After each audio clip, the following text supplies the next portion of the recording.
But fundamentally, these are designed to do one thing: convince you to vote for that person. So I'm going to throw this over to you guys.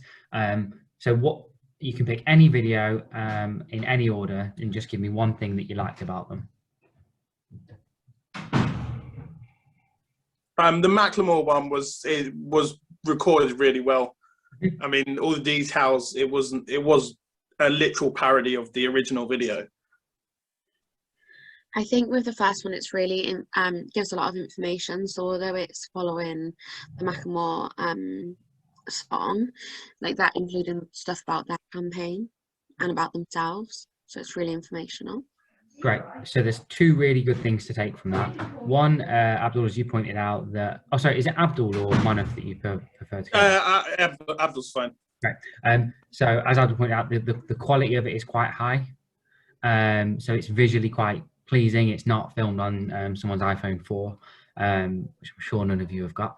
And as Alice pointed out, it also gives you the information that you want. So yes, it's fun and it's watchable. But as I can recall, I'm pretty sure he was president of tennis and he worked in activities, and he's going to increase the quality of the merchandise, and that's why we should vote Jason for sport. So it gets that information across. So well done. What else do you guys like about them? It was really professional one. Like it was like professional made, I think. So he had like certain skills of how to edit video, either him or one of his friends. Mm-hmm. Which looks intimidating, but actually if it was slightly less well put together, I think the joke still would have held and still would have translated very well. So don't let that intimidate you. But yeah, obviously that one's visually very pleasing, and there's a student there with access to a very good camera. What about the other two videos? Is there anything that you liked and could take away from them? I mean, the last video for me was just quite funny. Like, he didn't do anything. It was literally just them dressed up in cow outfits, and nothing's really said, but it's quite comical. Mm-hmm. What did you take away from that video? So what did you see? Well, nothing except vote Connor. That's all I remember, because he's holding the key with Connor written on it, and they were just walking and smoke, like up in smoke. So there's nothing really to take away from it other than vote Connor.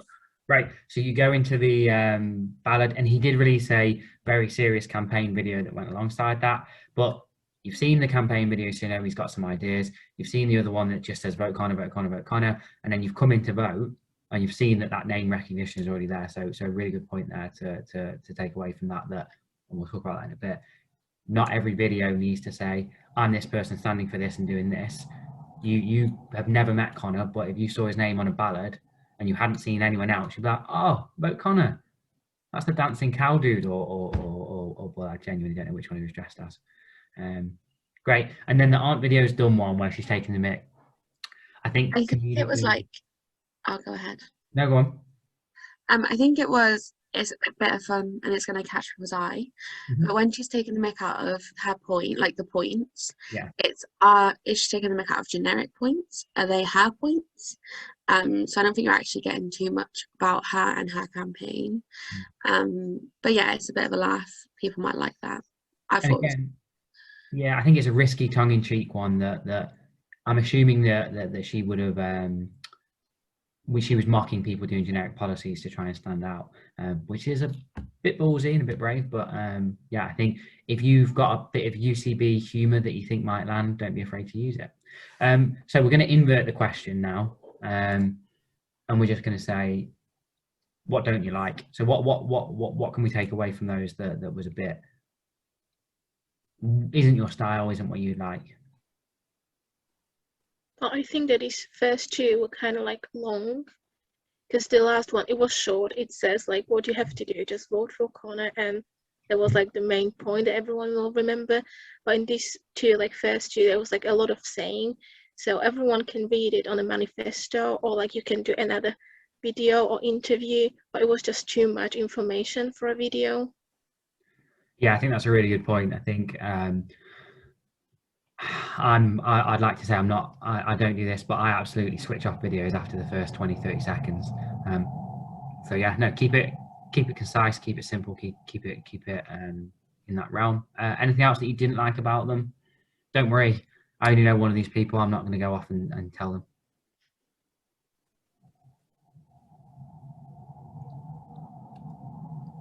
I tell you what I didn't like about Connor's video, the dancing cow. The call to action was vote Connor. He forgot to tell me when and where.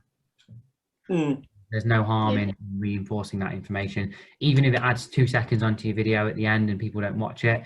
If people do, it just gives them that do this. If I said I want you to go and buy something, and that thing something was a t-shirt, you would want to know the website and you want to know the price.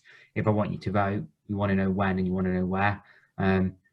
People with call to actions like ones that are immediate. So if you do a video that has a voting date, you can quickly chop the end off and say, put one out on voting day that says, do it now. If I said there was 3 days to vote, you'd probably go and do it there and then. If I said, I'll vote on these random dates, you might commit to doing it and then forget. So yeah, I think there's some very good points that you raised there. Well done, guys. So Adobe versus Canva. Katrina, I think you said you've got a bit of experience in Photoshop. Yeah, I did with Adobe Photoshop, like with Adobe Premiere Pro.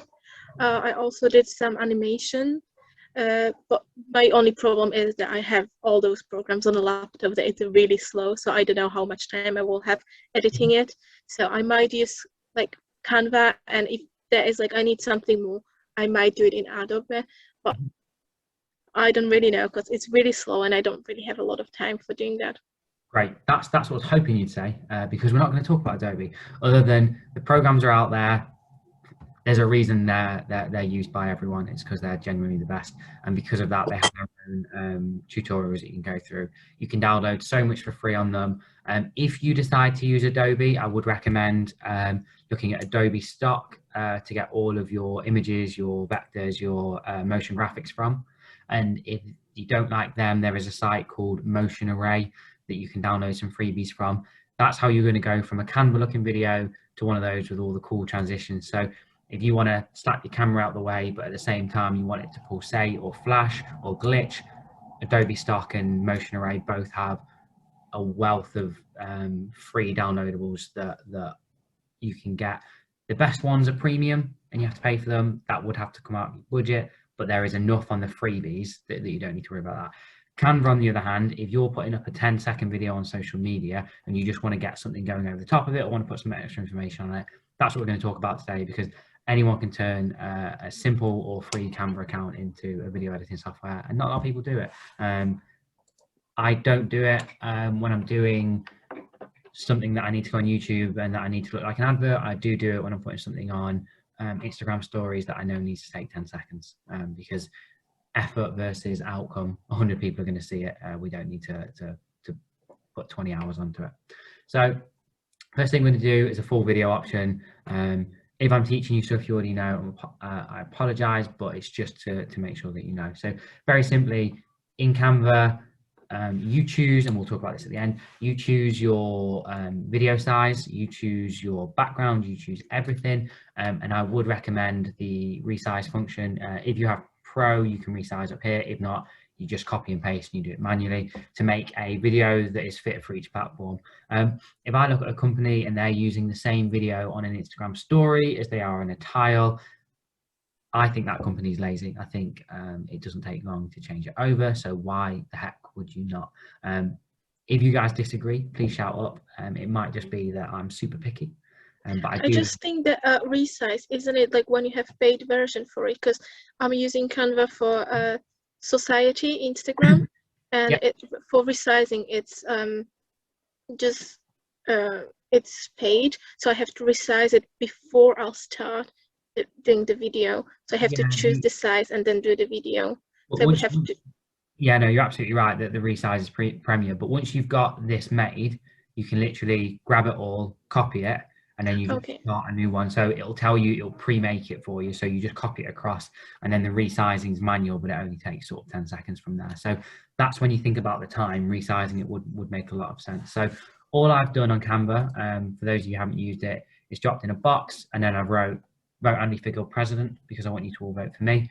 I've uploaded a video, and it appears here in your uploads, and then I've dragged it onto the platform, and now it exists. The only difference is I actually used one of the default videos. You'll see this clearly isn't me.